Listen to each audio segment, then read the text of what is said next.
গতিশীল করাটা আমাদের চ্যালেঞ্জ।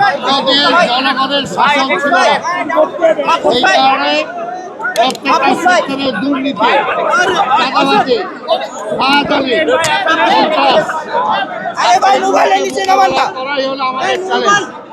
এবং তার সাথে সাথে যেহেতু এখানে বিভিন্ন কর্পোরেশনগুলো কাজ করে নাই, সেই কারণে খুবই পড়ে আছে প্রশাসন।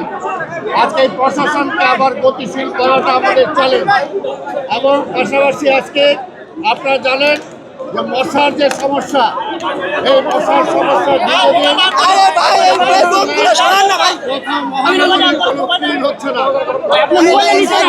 অপরিচ্ছন্ন আজকে প্রত্যেকটা মহানগরী। কাজে সেই কারণে এইটা একটা চ্যালেঞ্জ আমাদের মশা। এই সমস্ত সমস্যাগুলো সমাধান করার জন্য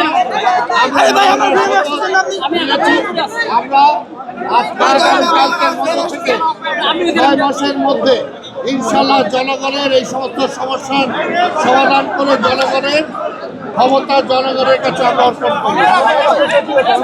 দুর্নীতি দমনের জায়গায় সেই জায়গায় আমরা অবশ্যই চেষ্টা করব, যদি কোথাও কোনো দুর্নীতি হয়ে থাকে তাহলে সেগুলো সরকারের যথাযথ পদক্ষেপ গ্রহণ করবে।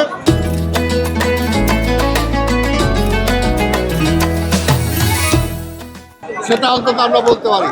এবং সামনের দিকে যাতে কোনো দুর্নীতি, কোনো অনাচার না হতে পারে সেটার জন্য আমরা চেষ্টা করি।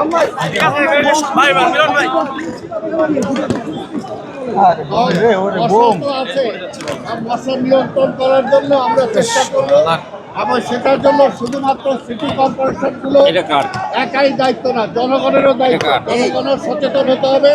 পরিচ্ছন্নতা শুধুমাত্র সিটি কর্পোরেশন করতে পারবে না যদি জনগণ নাগরিক সচেতন না হয়। সেই কারণে আমরা আশা করব জনগণ এবং সিটি কর্পোরেশন আমরা উভয় মিলে এই সমস্যাগুলো সমাধান কল্পে এগিয়ে যাব। মিল্টন ভাই,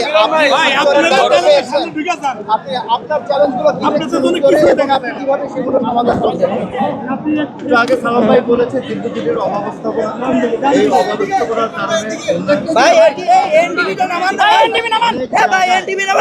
যারা ওয়ার্ক অর্ডারের পরে